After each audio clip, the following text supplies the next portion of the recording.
a fabricação de uma opinião pública, a formatação de uma opinião pública,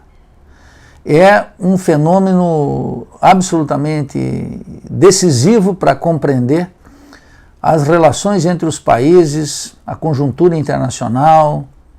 o conflito de classes num país como o Brasil, o conflito de classes em escala internacional. E me parece absolutamente espantoso, e parte desse fenômeno de fabricação de uma opinião pública, de criação de um consenso perigosíssimo, essa ideia de BRICS. O que são os BRICS? As iniciais de alguns países absolutamente distintos, com peso distinto no chamado cenário internacional, na economia mundial, que é o que conta, em que na prática só existe um desses países com uma estratégia absolutamente definida e com um projeto hegemônico mundial, que é a China. Então, Brasil, Rússia, Índia e África do Sul são países da periferia capitalista, são países periféricos. E a China também é um país periférico em transição para uma outra posição ainda não definida. É o único desses 5 países que efetivamente tem um projeto de transformação no interior do Estado Nacional e que tem uma estratégia de dominação em escala global. Os demais são figurantes, são coautores de um roteiro que não dominam bem, que são incapazes de influenciar de maneira decisiva. No que diz respeito ao Brasil, a ideia de uma sexta cúpula de BRICS é só alimento para essa ideologia, para essa formação de uma opinião pública, de que o Brasil deixou de ser um país periférico e subdesenvolvido, que de fato é. Um país que exporta produtos agrícolas e minerais, um país que sofre uma drástica regressão industrial, um país que tem um Estado capturado pelo capital internacional e pelas altas finanças, um país que não tem um projeto nacional de desenvolvimento e um país que não tem uma proposta de integração latino-americana quando a América Latina se levanta para uma integração latino-americana. De tal forma que a reunião, a sexta reunião de cúpula dos BRICS, serve para alimentar uma ideologia bocó e naturalmente alienante, destinada a sugerir que o Brasil não é mais um país periférico e subdesenvolvido, que de fato é. E, nesse sentido, cumpre a função mais ideológica do que efetivamente uma alteração real da posição do Brasil no mundo.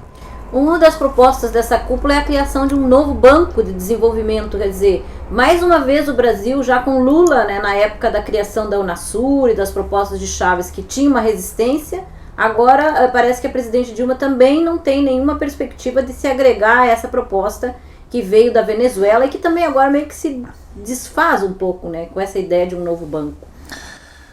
O primeiro mandato do presidente Lula foi, no que diz respeito à diplomacia e em especial à integração latino-americana, foi nulo.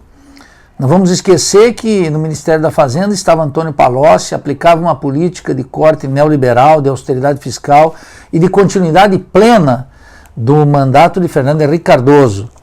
Portanto, o conto de uma herança maldita eu nunca aceitei, porque quer dizer, a herança maldita implicava uma desvalorização cambial que foi fundamental para os superávites comerciais do governo Lula e implicava uma continuidade da política fiscal e monetária que foi de uma austeridade que deixou Pedro Malan e Gustavo Franco como discípulos menores. Essa política só mudou a partir de outubro de 2003 e 2004, quando houve uma recuperação dos preços dos produtos agrícolas e minerais. E no segundo mandato do presidente Lula, aquela apatia sobre a diplomacia e sobre a integração latino-americana ganhou um certo protagonismo. Qual era a natureza do protagonismo da política externa do segundo mandato do presidente Lula? Foi de maior ativismo no que diz respeito à integração latino-americana, sem nunca aceitar as teses fundamentais, em especial do Banco do Sul, que foi sabotado sistematicamente pela presidência, pelo gabinete, e executado nos seus mínimos detalhes pelo ministro da Fazenda, Guido Mantega, que jamais aceitou essa hipótese, o mundo das finanças jamais, naturalmente a partir de uma decisão presidencial. Não vamos pensar que o ministro da Fazenda atuou à revelia do que dizia o gabinete da presidência da República, o que determinava o presidente. Nós estamos num sistema presidencial. De tal maneira que o ativismo diplomático do segundo mandato do presidente Lula foi um ativismo destinado a se opor à integração latino-americana e a ideia bolivariana em curso, que era muito mais generosa, realista e fundamental para nós, executada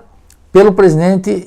então presidente da Venezuela, Hugo Chávez, apresentado aqui sempre como alguém desqualificado para isso, estapafúrdio, louco, de maneira caricatural. Quando levantou estratégias de integração realistas, absolutamente indispensáveis, anti-imperialista, e que contava com um mecanismo fundamental de financiamento para o desenvolvimento, na qual estava baseado supostamente o governo Lula, que era o Banco do Sul, no qual o Brasil sempre declarou apoio, era retórico, nunca contou com o depósito efetivo e com a construção do banco, com o concurso de quadros, com infraestrutura e com recursos. E veja como agora, desde o ano passado, desde o primeiro mandato da presidente Dilma, há um entusiasmo por fazer um Banco dos BRICS, em oposição aberta ao Banco do Sul, na qual a diplomacia brasileira tem um pé fundamental, que é na integração, mesmo de tipo capitalista. Mesmo essa integração que favorece quase que exclusivamente as multinacionais, como é o caso do Mercosul, o caso, por exemplo, da relação bilateral com a Argentina, em que os 15 maiores exportadores para a Argentina, 13 são empresas transnacionais. De tal maneira que a realização dessa sexta cúpula, que favorece quase que exclusivamente a China, e que o Brasil pinta como um ator coadjuvante de quinta categoria, sugere, somente por uma mentalidade alienada e bocó, a ideia é que nós vamos ser protagonistas na cena internacional. Quem pensa assim não entende o que está acontecendo no mundo. A posição dos Estados Unidos, a posição da Alemanha, a posição da China em particular. E a opção pelos BRICS é, na prática, uma declaração de guerra absoluta ao Banco do Sul e ao projeto de integração latino-americana. É uma subalternização da integração latino-americana em nome de um projeto que é chinês, basicamente isso, que não fortalece a posição do Brasil na economia mundial, não nos tira da posição de exportador de produtos agrícolas e minerais, não muda, portanto, a nossa posição na divisão internacional do trabalho, não nos coloca na fronteira do desenvolvimento científico e tecnológico, não nos coloca na posição de uma nova posição estratégica com aliados firmes, que tivéssemos um projeto próprio. Afinal, nós podemos perguntar, qual é o projeto dos BRICS? Não há projeto dos BRICS, há um projeto chinês. Há um ensaio de projeto da Índia, há uma tentativa de recuperação da Rússia de uma vassalagem germânica a qual eles estão submetidos, e uma certa tentativa de Putin de levantar a Europa para um anti-imperialismo não tão pálido como existe hoje, na prática inexistente. A Europa é uma aliada estratégica dos Estados Unidos, de tal maneira que a rebeldia de Putin com o projeto chinês e um ensaio de autonomia da Índia, em que a África do Sul e o Brasil aparecem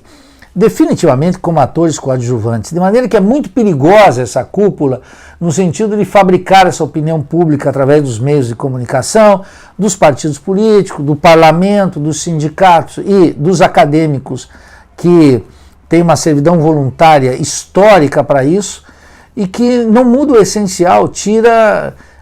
o realismo da análise internacional, da economia mundial, e contribui para essa ideia vaga de que o Brasil é uma potência emergente, um BRICS, empalidecendo e tirando a consciência crítica que nós tínhamos acumulado, de que na prática o Brasil é um país subdesenvolvido e dependente, e que para sair, ter uma nova posição, uma posição protagônica, precisa precisamente lutar contra o subdesenvolvimento e a dependência. A impressão que a gente tem é que, na verdade, é quase que uma troca, né, de dependência, deixar de depender do Banco Mundial e FMI para depender de outro tipo de banco que não tem uma mudança real de projeto. Na prática, quer dizer, um país como o Brasil, que tem uma gigantesca dívida interna e uma dívida externa privada crescente, ele depende basicamente, além da ciência e tecnologia, da produção, não controla os fluxos de comércio, embora seja exportador, ele depende das finanças internacionais e através do sistema de dívidas interna e externa que ele alimenta essa dependência.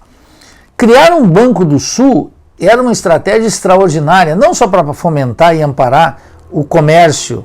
regional, mas para desenvolver áreas que dessem graus de autonomia nacional, entre os quais ciência, tecnologia e cultura, coisa que estamos a zero, submetidos à indústria cultural estadunidense, dependentes fundamentalmente de ciência e tecnologia. O rombo no balanço de pagamentos de royalties e dividendos que derivam da importação tecnológica é crescente e constitui um dos pontos de debilidade no nosso balanço de pagamentos, e que não há uma estratégia científica e tecnológica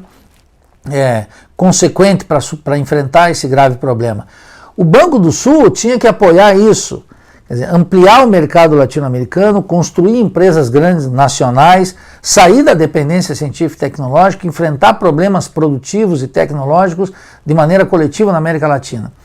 Os BRICS, quer dizer, a ideia de que vamos criar um banco para 5 países é, na verdade, nem trocar de dependência, porque a nossa dependência fundamental segue sendo com os Estados Unidos, segue sendo de uma área estratégica dominada pelo imperialismo estadunidense.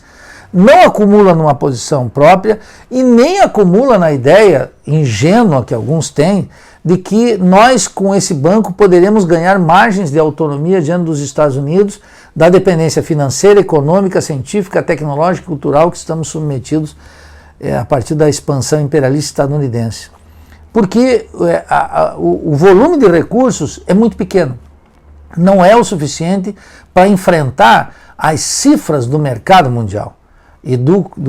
da presença dos Estados Unidos. De maneira que é mais propaganda nessa consciência ingênua que parece dominar o mundo universitário, que lamentavelmente domina a diplomacia brasileira, que perde em consciência sobre questões fundamentais e que, não obstante, é importante porque serve para alimentar essa ideologia de que o Brasil não é mais um pobretão do terceiro mundo, do país tipicamente subdesenvolvido e dependente, como aliás qualquer país latino-americano.